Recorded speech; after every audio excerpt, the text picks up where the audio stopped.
Welcome to the Profit Answer Man, Mickie Kennedy. It's great to have you join us today. Thanks. Glad to be here. And I am excited to learn from you. Can you share a little bit about yourself and your business? Sure.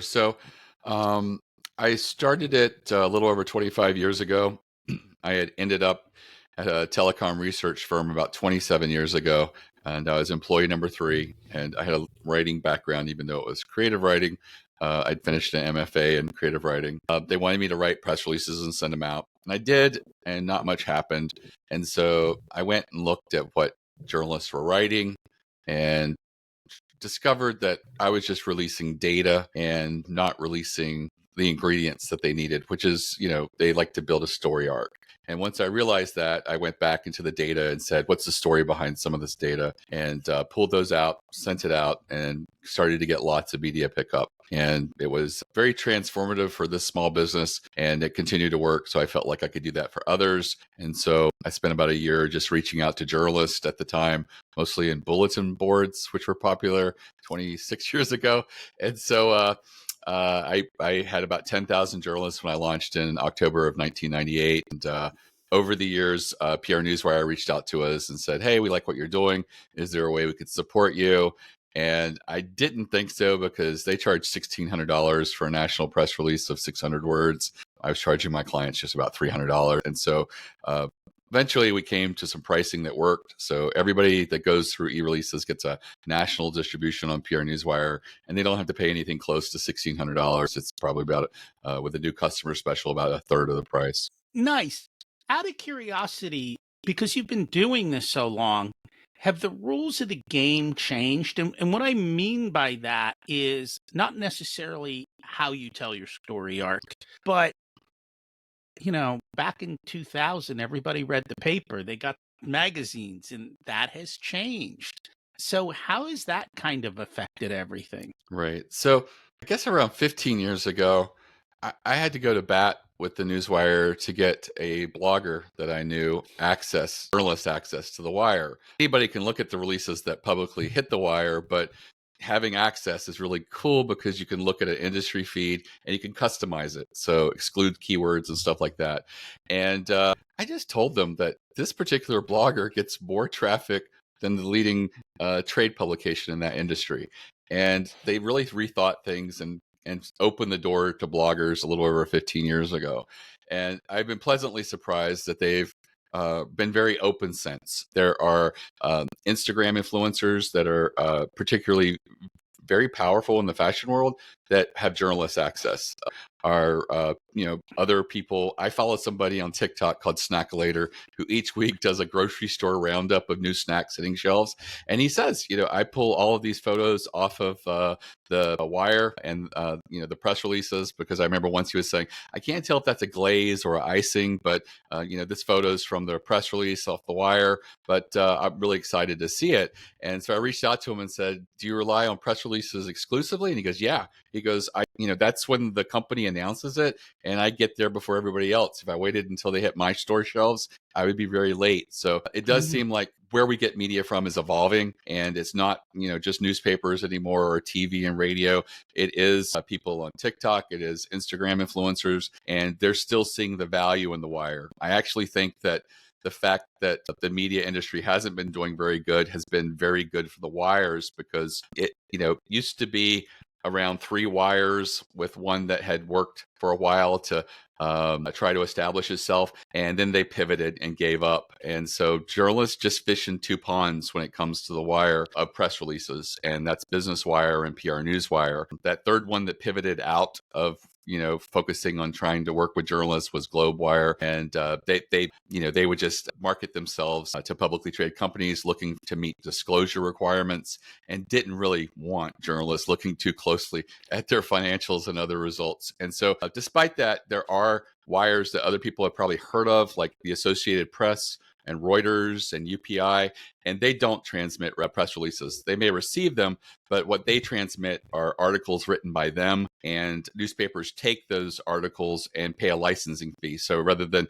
the Baltimore Sun in my backyard writing an article when the Supreme Court hands down a decision and they know that their editors are busy at the moment, they can just pull that article, pay a licensing fee, and that's how that works. And so and then what also confuses the marketplace is there's probably 30 companies out there right now with wire in their names that market themselves for press releases, and they don't reach journalists. They're mostly into what's called syndication, where your press release gets replicated on certain websites, but it's not an article written about you. And they're usually on sections of the website that no one sees. And so it really isn't going to generate much of anything. It's mostly people who put logos of like, I was on this Fox affiliate and this ABC News affiliate and things like that. So that's pretty much the landscape of PR and newswires at the moment. What's the difference between the business one and the PR one? So they're very similar. It really is a good duopoly that they just keep each other in check. Because if it's a duopoly, you're paying more than you should. Some people just prefer one over the other, but they're pretty similar. Journalists fish in both oceans because they are both extremely large, and they move, the majority of press releases that hit the wire. So if you're a local company, maybe you're B2B or you're B2C, how does this help you to generate revenue? Right. So it is frustrating because you don't control what happens when you get media pickup. And I've seen, media pickup that we get, and it doesn't generate much in the way of sales, maybe not much in the way of leads. And then sometimes we will get a customer who just gets an influx of leads and sales from an article. And it's really hard to predict. I do find that trade publications, if the readers are your customers, are generally the ones that do result in leads and pick up. But that being said, we've gotten picked up in the Wall Street Journal, and that's resulted in sales. I've seen pick up in the Wall Street Journal that didn't. And so it really is hard to predict, what's going to lead into sales or leads. But the one good thing is that if you take that article and then share it with your leads, you'll convert more than you normally do. If you share it with your customers, you'll see less churn. And the reason for that is when you get media pickup, it is like a huge credibility boost. It's almost like an implied endorsement when a journalist chooses to write about you. And those people that were considering shopping around that year are going to say, we're with the right company. They see that, it gets that signal of trust, and they feel very comfortable with who they have. And the same thing with leads. Like if you convert 20% of your leads, all of a sudden you get some earned media in front of them. You might find that you get an uptick to 25% or 30% or even higher of your leads convert. I had a carpet company we did a 1-year campaign for that I told them, don't waste your money on me. And they said, we've already earmarked the money for a PR campaign this year. We're going to do 12 releases, and if it's not with you, it'll be with someone else. So I took their money, and after 5 months of nothing, I felt so bad for them that we did a brainstorm, and I asked them who their biggest enemy was, and rather than Tom across the street with the Rug Emporium, they said it was the big box home improvement stores, and I thought that was fascinating. So they shared more about that, and we wrote a press release sort of attacking the big box home improvement stores and how bad they are for the carpet industry. And that got picked up by over 10 floor trade publications, articles. And at the end of the year, we had over just around 30 articles, including their local newspaper and New Jersey Magazine. And they put it all together in what they call a brag book. And every time they give a quote, they would just open it and say, we may not come in the cheapest, but we've been profiled in Floor Trade Weekly. Here we are in this publication.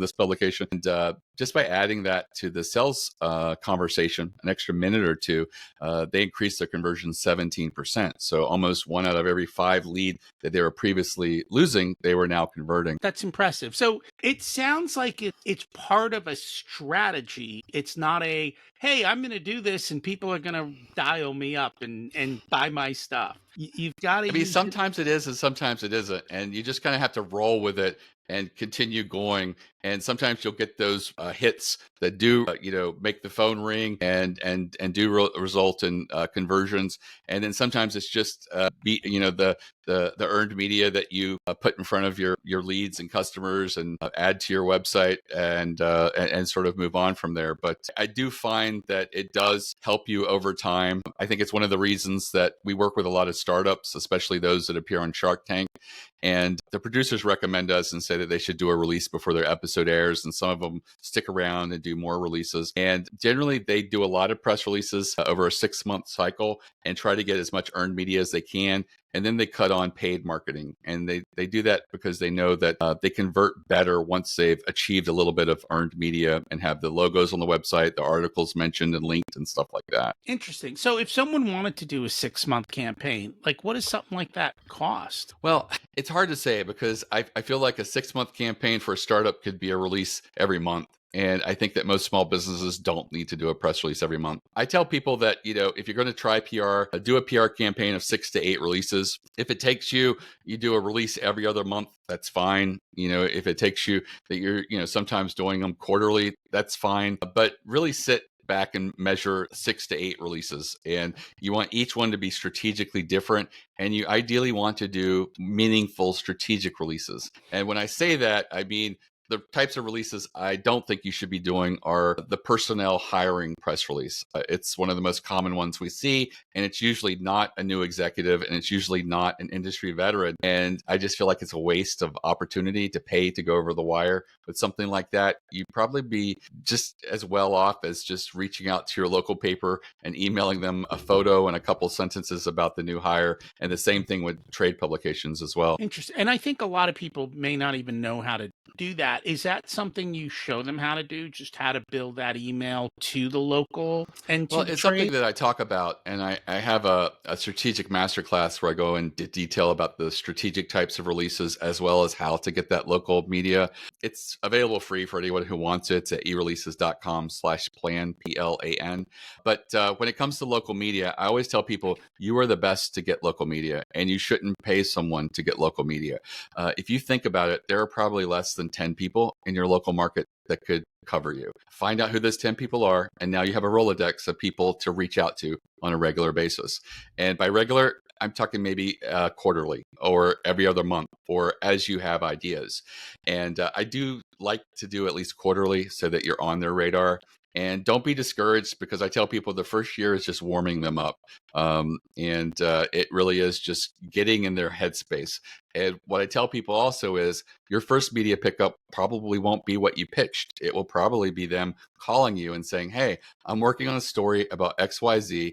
I know you've emailed me in the past, and I thought that you would be perfect for it. Could I get a quote from you about this? And, that's usually the way it works. And then you just stay on their radar. And it's the reason that, like in the Baltimore Sun, there is one company that I see 3 to 4 times every year in the paper. And, if it's a HR work culture issue, they get plugged in. If it's, charitable giving, they get plugged in. And I saw them at a EO event in Baltimore and asked them, do you pay a lot to advertise in the Baltimore Sun? He goes, I've never paid to advertise. It's just I pitched them, and when they did start reaching out to me, I dropped everything and got my team on board, and we responded with amazing quotes, photos, whatever they needed. And we know that they know that when they're in a story that we will drop everything and be available for them to plug into a story. And we just continue to get the love. And that's as easy as it is. It's just establishing those relationships. And I tell people, look in the paper, your local paper, who writes about your industry, get their email address. If it's not online, call and ask. And people are always shocked at that. And I'm like, well, these aren't celebrities. These are members of the community. They should be accessible to local businesses. And you just ask the person, say, hey, I'm a local business and I would like to send a story idea to so-and-so. Could I get their email address? And they'll either give it to you or ring you through to them. And again, you just ask for it and go from there. And the same thing if there's a business magazine or business newspaper who writes about your industry. And then you look and are there magazines that are appropriate? There's a consumer magazine called Baltimore here. There's one similar called, I think, Washingtonian in DC.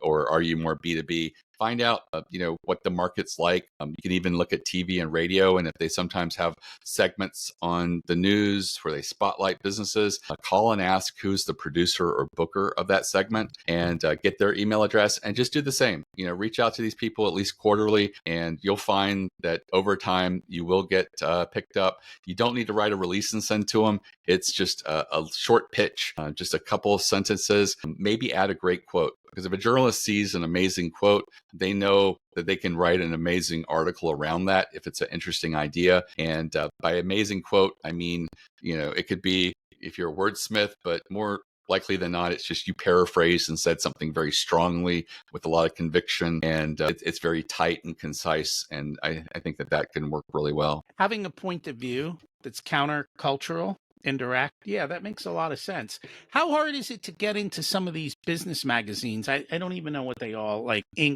or is it Fast Company? I don't even know what all the magazines are. Right. Is it hard to get into those? It's not easy, Okay. but we've had several clients that did it. I had one client who shared an embarrassing story that they said, years ago, before they had a warehouse and lots of staff, that they got hit with a bunch of orders right before Thanksgiving, and so they sort of canceled Thanksgiving and got the whole extended family out there, putting packages together. And so I said we should share that. And I find that a lot of small businesses kind of want to appear bigger and more powerful than they are. And as a result, a lot of your most interesting and human interest elements get sort of pushed aside. And so I had to fight for them to include that, but we did. And that was the introduction to a 2-page spread in Inc. magazine, this little embarrassing story that was, early in their life. And they still didn't understand why they led with that. And I just said, it's something that all these entrepreneurs can relate to. I'm not that exact thing, but we all have setbacks and problems and things that where, family gets pushed aside a little for entrepreneurs and things like that. And so I felt that was very relatable. But it can happen. It's a little bit of luck, and it's a little bit of having an interesting story. And these personal stories, these human interest elements, I think work really well to get into the pages of like Inc. magazine and Fast Company, because it is not necessarily what you do and your niche. Having a really defined niche is important, but it's really just having something that they know is going to entertain and that their readers and educate them as well. So I think having fun anecdotes, interesting stories, sharing things like that can do well. I think it's one of the reasons that, everybody that does drop onto Shark Tank really opens with their story. And sometimes it's like vulnerability. They lost someone, and, or they just went through a divorce, or, sometimes it can be whimsical and fun, but it is something that sort of cuts through, corporations and business and makes you sort of care about them as people. You want to know their why is literally what it comes down to.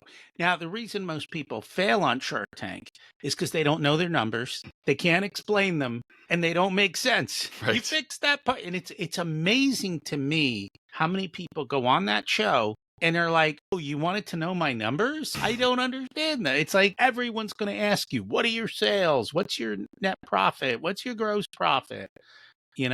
And yet so many of them struggle with that, or they don't even know how they compare to the industry or whatever it is, or to their valuation. And that's usually what gets them crushed, unfortunately. Right. And sometimes they're not as naive as you think. I've talked to a couple, and they've said, we didn't want a deal. We did not want to give up a chunk of our company, but we wanted the bump from being on TV. But we did seem a little uncertain of things in a deliberate way. So, and people don't realize that. What is the average episode? About a person up there, about 15 minutes maybe? Yet they actually spend hours recording, and then they cut it together to show a story. So the Shark Tank people are playing their game, and the people going on, I mean, think about it. That essentially is the perfect PR gig, right? Right. You get in front of tons of people, and I bought stuff because I saw it on Shark Tank. I'm like, oh, that's cool. I will try it, and you go look them up and you go do that. It's all a game, and you got to learn to play the game, right? And Right. at the end of the day, it's relationships and stories, Right. and learning how to tell yours and making that happen. Yeah. It was a few years ago that I was watching Shark Tank, and I was like, person after person, I was like almost half of these people do releases with us. And so I was like, that's interesting. So I reached out to them and I said, oh yeah, the producers recommended you guys. And so then I circled back with the producers and said, can I get a quote or something I could use? They said, not only can you not get a quote, if you mention Shark Tank on your website, our lawyers will probably come after you. I was like, okay. But they continue to still promote us. We're going to talk about something about that after this. That would be interesting. So, we're in the world of AI, and everyone in the beginning was amazed. But I'm also hearing now that if you just let AI do your writing, it's not going to work. Like, there seems to be the lack of genuineness. But really, what's more important, and I don't know if people realize this, AI will not take a stand and make a point. So if you've got a point to make, you have to go around AI. Like whenever I want to write a nasty complaint letter and I give it to AI, they start lecturing me about my tone. I'm like, excuse me, there is a reason for this tone. How about you go lecture the people I'm writing to? I think it's a good tool, but you have to use it appropriately. Do you see that to be the case? Or is there an over reliance, or people still learning how to do all of that? I think people are still learning, and a lot of my customers that aren't very sophisticated or intimidated by it. I feel that when it comes to AI, I've had it write some decent press releases, but my approach is different than most people. I would never trust AI to come up with the idea for the press release. It's been trained on all the releases that are out there, and I would say probably 97% of press releases aren't effective. They probably don't generate earned media, and that's why that strategic masterclass focuses on the strategic releases, the 3% that I see patterns getting pick up again and again. And so I approach AI, if I do lean on it, I tell it, hey, I have this exact topic that I want you to write. How would you structure a press release like this? And then it gives me a structure or outline. And if I like it, okay, I'm like, okay, now give me 10 headline variations for this. And then I'll pick one and I'll say, okay, I kind of liked this angle. Give me 5 variations of that. And then I approach it paragraph by paragraph. And then I go back and I've never had it write a decent quote. And I think it gets to that conviction and Mhm. having a strong point of view.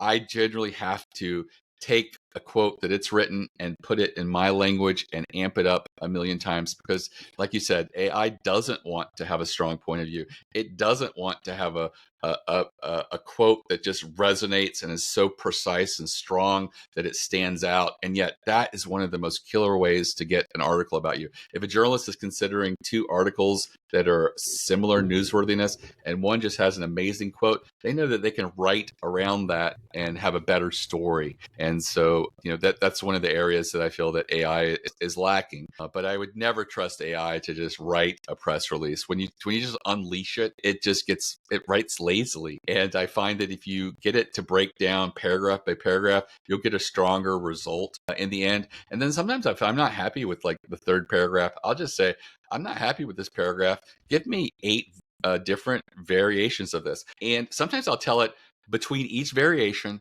stop, pause, think about it. How can I make that next paragraph more distinct and more powerful? And I find that when you tell AI to slow down, it doesn't. But it does, but it doesn't. It still comes out very fast, but I get a different product. I get a more thoughtful product. And so it's interesting that AI wants to be lazy and fast because I think that's what we want. But if you attack it the way I did, I find I can get a decent press release at the end of the day. And I prefer to write my press releases, but I know that a lot of my customers are too cost prohibitive to pay me to write the release, even though we offer it, and they also are not confident in their writing. So I feel like going through some of these exercises with them and showing them how to get a better result is valuable to them. So it's funny, years ago when I was learning about copywriting, what they basically did was they said, here are the best 100 copy articles that are out there. And they said the way you learn to copy is to literally copy. They go, I want you to take a pad and paper and I want you to handwrite each one of these 100 articles. And they said it creates a certain muscle memory. Now, today, what I would do is I would take the 3% of PRs, create a custom chatbot, tell it what I want, put the 3% of 20 or 30 articles in there and go, here's my story. And I find if I give it my story and then I say, follow this pattern, and then again, like you said, it's step by step by step, one at a time.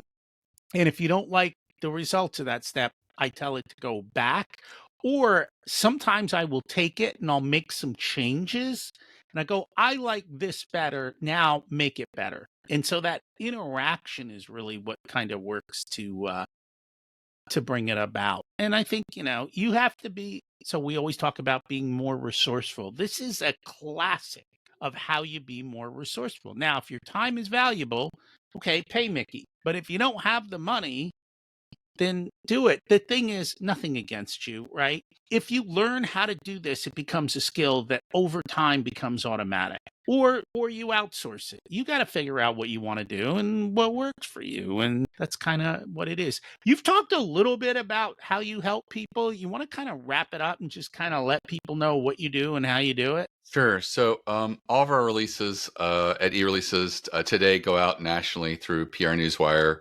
They normally charge $1,600 plus for a 600-word press release. With us, especially with the new customer special that we have in our footer, it's about a third of the price. So it's a big savings coming to us. We help small businesses and entrepreneurs with PR, getting their press release out over the wire.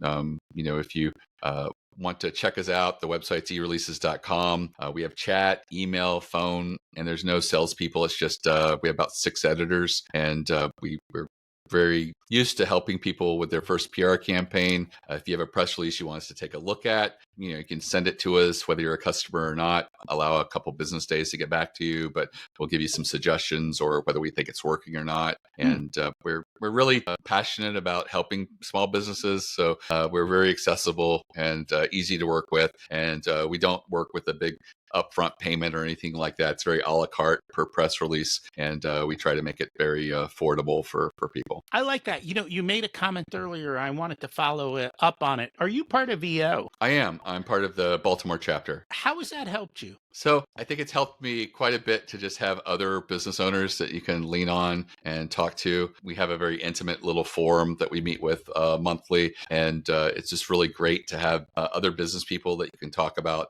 issues. I mean, even when you're talking about, like, say, family issues, there's always the background that we're business owners and entrepreneurs. So a lot of our family dynamics are because they don't understand that we've got to roll out and we're just not going to be accessible.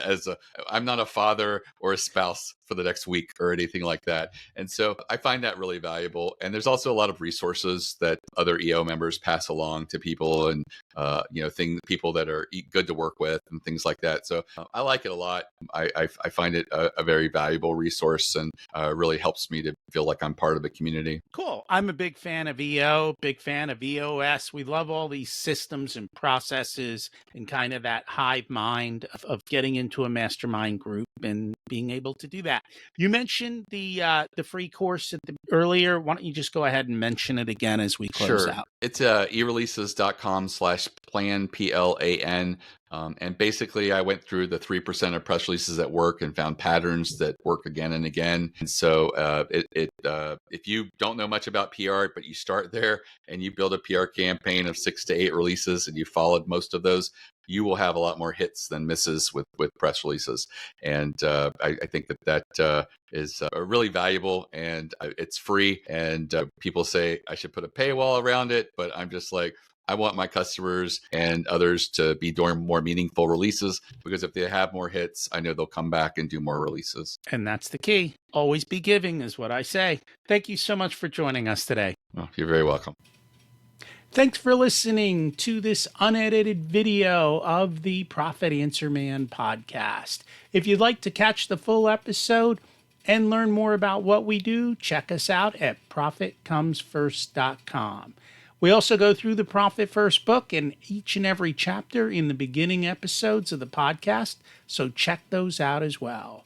Thanks for listening, and here's to you having a more profitable and growing business.